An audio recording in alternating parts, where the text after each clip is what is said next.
सुप्रभात बच्चों। हमने पिछले पाठ में देखा था कि राम विश्वामित्र जी के साथ जनकपुर जाते हैं और वहाँ पर राम का भी विवाह होता है, लक्ष्मण का भी होता है, साथ ही भरत और शत्रुघ्न का भी होता है। फिर वे आते हैं अयोध्या पूरे खुशी के साथ, और अब उसकी आगे की कथा हम इस चैप्टर में देखते हैं। चैप्टर का नाम है दो वरदान। तो जो दो वरदान है, यह राजा दशरथ की एक रानी थी जिनका नाम कैकेयी था। उन्होंने राजा की सहायता की थी देवासुर संग्राम में, जिसके बदले में राजा ने खुश होकर उन्हें कहा था कि आप ज़रूरत पड़ने पर मुझसे दो वरदान कभी भी मांग लेना। तो यहाँ पर उन्हीं दो वरदानों का बात हो रहा है। शुरू करते हैं। राजा दशरथ के मन में अब एक ही इच्छा बची थी, राम का राज्याभिषेक, उन्हें युवराज का पद देना। अयोध्या लौटने के बाद से ही उन्होंने राम को राजकाज में शामिल करना शुरू कर दिया था। राम यह जिम्मेदारी अच्छी तरह निभा रहे थे। उनकी विनम्रता, विद्वता और पराक्रम का लोहा सभी मानते थे। प्रजा उनको चाहती थी। दशरथ के लिए तो वह प्राणों से प्यारे थे ही, दरबार में राम का सम्मान निरंतर बढ़ रहा था। तो अब हम देख रहे हैं कि जब राम का विवाह हो जाता है और सभी भाइयों का विवाह हो जाता है और अयोध्या आते हैं, तो दशरथ जी के मन में अब एक ही इच्छा बची थी कि वे राम का राज्याभिषेक कर दें, युवराज के पद पर उनको बैठा दें। और राम के अंदर योग्यता भी थी, वे विनम्र थे, विद्वान थे और पराक्रमी भी थे, और प्रजा उनको चाहती भी थी। तो इसलिए वे चाहते थे कि राम को ही युवराज बना दे, क्योंकि राजा दशरथ बूढ़े भी हो चले थे। राजा वृद्ध हो चले थे। मुनि वशिष्ठ से विचार विमर्श के बाद एक दिन उन्होंने दरबार में कहा, मैंने लंबे समय तक राजकाज चलाया, जैसा बन पड़ा, अब मेरे अंग शिथिल हो गए हैं, मैं वृद्ध हो चला हूँ। मैं चाहता हूँ कि यह कार्यभार राम को सौंप दूँ।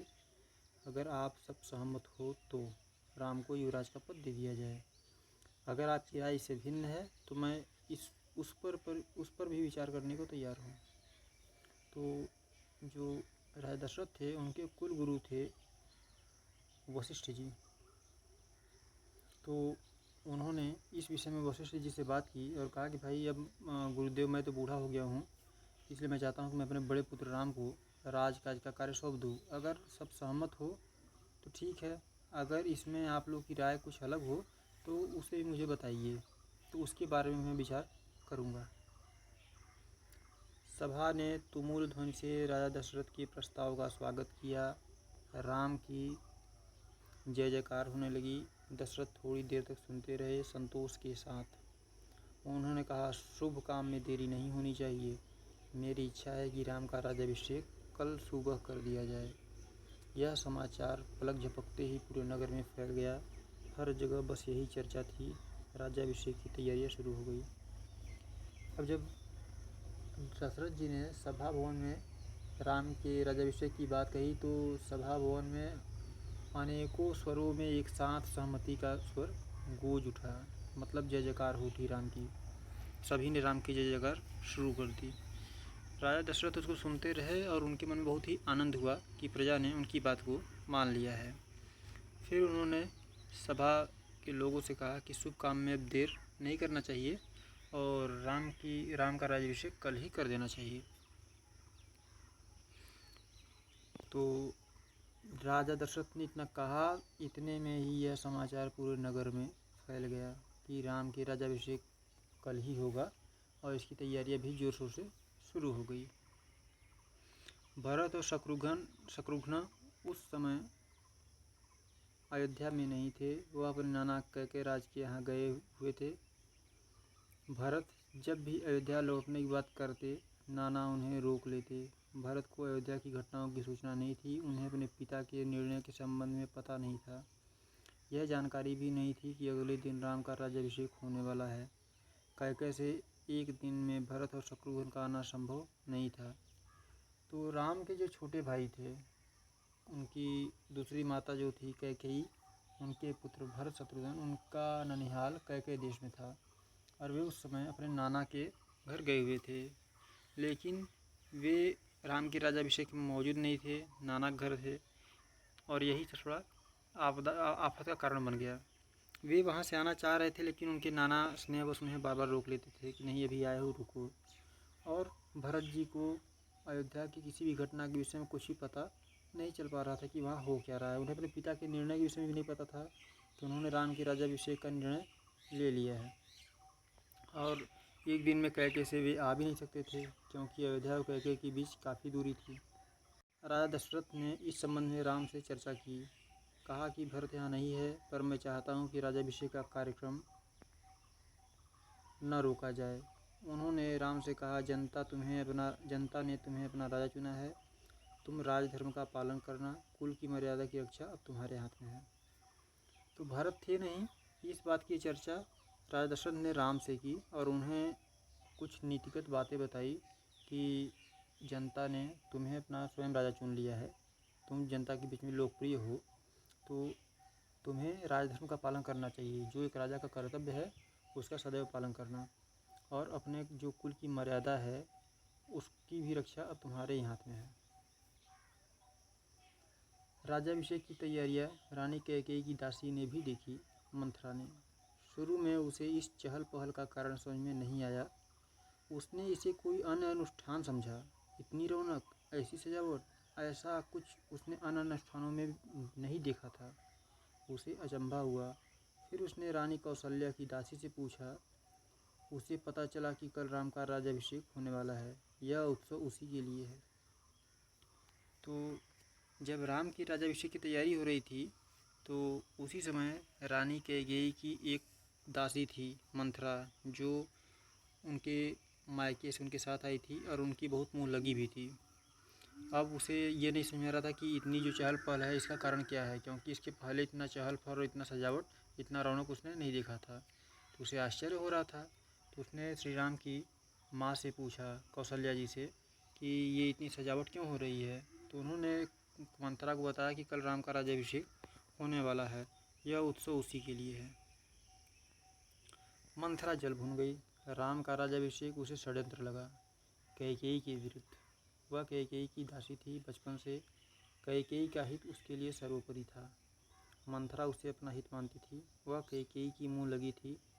रानी कैकेयी भी उसे बहुत मानती थी। अब देखिए, अयोध्या में जितना विवाद था, जो राजनीतिक उथल पुथल था, घर में जो कलह था, वो इसी एक घटना से शुरू होती है। अब मंथरा जाती है कैकेयी के पास, और क्यों जाती है, क्योंकि उसे राम का राज्याभिषेक एक षड्यंत्र लगा कि भरत नहीं है, इसलिए राम का राज्याभिषेक ये कर रहे हैं, जिससे कि भरत इस बीच में कोई विरोध ना कर सके। अब कैकेयी के पास जाती है मंथरा और उसे यह सब बात बताती है कि ऐसा सा बात है और तुम्हारा ध्यान तो है नहीं, क्योंकि वह कैकेयी का जो हित है उसे ही सबसे ज़्यादा मानती है। उसे अयोध्या के हित से मतलब नहीं है, उसे कैकेयी के हित से ही मतलब था, क्योंकि उसकी बचपन की वो दासी थी और कैकेयी भी उसको बहुत मानती थी। क्रोध से आग बबूला मंथरा रनिवास की ओर भागी।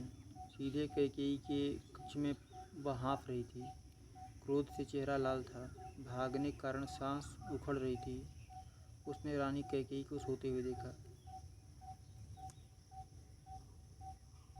जो मंथरा दासी थी वह क्रोध से एकदम जली जा रही थी और सीधे वह रनिवास में भागी, जहाँ रानी कैकेयी का निवास था। वह कैकेयी कक्ष में पहुँची और इतना ज़्यादा क्रोध में थी कि वह हाँफ रही थी। क्रोध से उसका चेहरा जो था लाल हो गया था और उसकी सांसें उखड़ रही थी, अर्थात सांसें बहुत तेज़ चल रही थी। वहाँ जाकर उसने देखा कि कैकेयी सो रही है।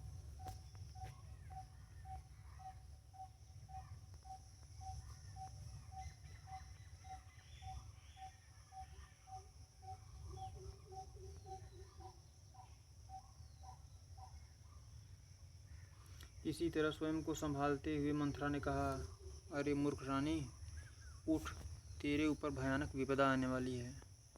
यह समय सोने का नहीं है, होश में आओ, विपत्ति का पहाड़ टूटे इससे पहले जाग जाओ।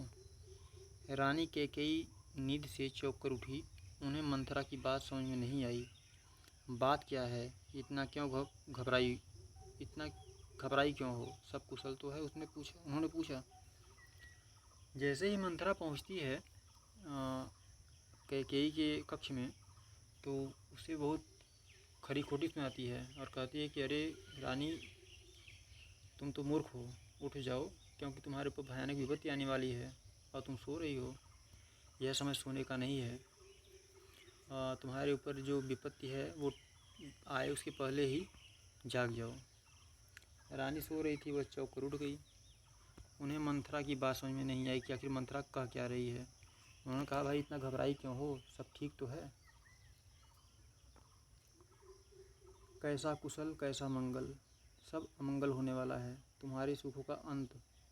महाराज दशरथ ने कल राम का राज्याभिषेक करने का निर्णय लिया है। अब राम युवराज होंगे। तो जब कैकेयी ने ऐसा पूछा तो मंथरा ने कहा, भैया कैसा कुशल कैसा मंगल, सब अमंगल ही होने वाला है। अब किस बात का कुशल मंगल?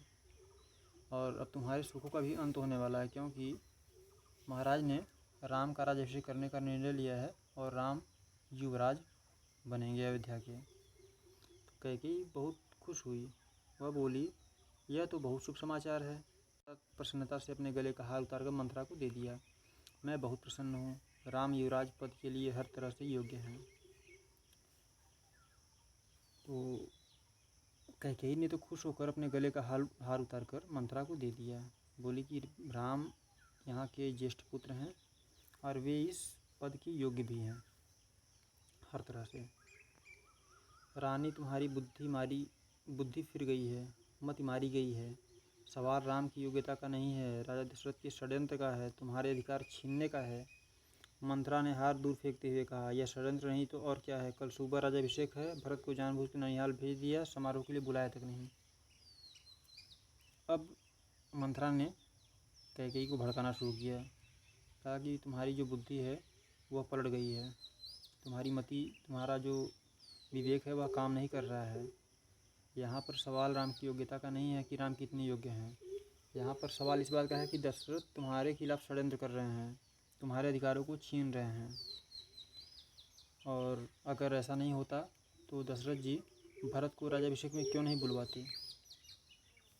और उसने जो कैकेयी ने हार दिया था उस हार को दूर फेंक दिया। कैकेयी का स्वर उग्र हो गया। उन्होंने मंथरा को डांटते हुए कहा, राम के प्रति मेरा अगाध स्नेह है, वह मुझे माँ के समान मानते हैं। तुझे इसमें षड्यंत्र दिखाई देता है? इसमें षड्यंत्र नहीं है।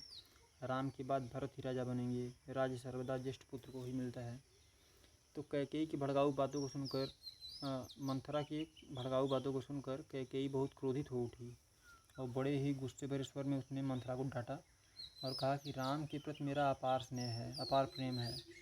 वह मुझे माँ के समान मानता है, वह अपने कौशल्या माँ के ही समान मुझे मानता है, और तुझे इसमें भी षड्यंत्र दिखाई देता है। राम के बाद तो भरत ही राजा बनेंगे, और राम का बनना इसलिए भी सही है क्योंकि वे यहाँ के ज्येष्ठ पुत्र हैं। मंथरा पर इस फटकार का कोई प्रभाव नहीं हुआ। उसके लिए यह दशरथ का षड्यंत्र था। वह रानी कैकेयी के पलंग पर बैठ गई, उनके बहुत निकट। कैकेयी के चेहरे की ओर देखते हुए उसने कहा, तुम बहुत भोली हो, नादान हो, तुम्हें आसन संकट नहीं दिखता, दुख की जगह प्रसन्नता होती है। इस बुद्धि पर किसी को भी तरस आएगा। समझो रानी, राम राजा बने तो तुम कौशल्या की दासी बन जाओगी, भरत राम के दास हो जाएंगे, वह राजा नहीं बनेंगे। राम के बाद अगला राजा राम का पुत्र होगा। अनर्थ को अर्थ समझने की मूर्खता मत करो रानी। राम को राज मिला तो वे भरत को देश निकाला दे देंगे, वे भरत को दंड देंगे। इस तिरस्कार से भरत की रक्षा करो। रानी कोई ऐसा उपाय करो कि राजगद्दी भरत को मिले और राम को जंगल भेज दिया जाए। देखिए, अब मंथरा ने इतना कुछ सुनने के बावजूद उसका जो विचार था वह नहीं पलटा। वह फिर कैकेयी को समझाने लगी कि तुम तो बहुत भोली भाली हो और तुम्हें कुछ समझ में नहीं आ रहा है। इतनी भी भोली मत बनो जिससे कि तुम्हें कष्ट झेलना पड़े, क्योंकि जैसे ही राम राजा बन जाएंगे तो भरत उनका दास बन जाएगा और तुम कौशल्या की दासी बन जाओगी। और जो राजा बन जाता है उसी का पुत्र ही बाद में राजा बनता है। इसलिए कुछ ऐसा उपाय करो जिससे भरत को राज्य मिल जाए और राम को जंगल, क्योंकि हो सकता है बाद में राम भरत को देश निकाला दे दें। ठीक है बच्चों।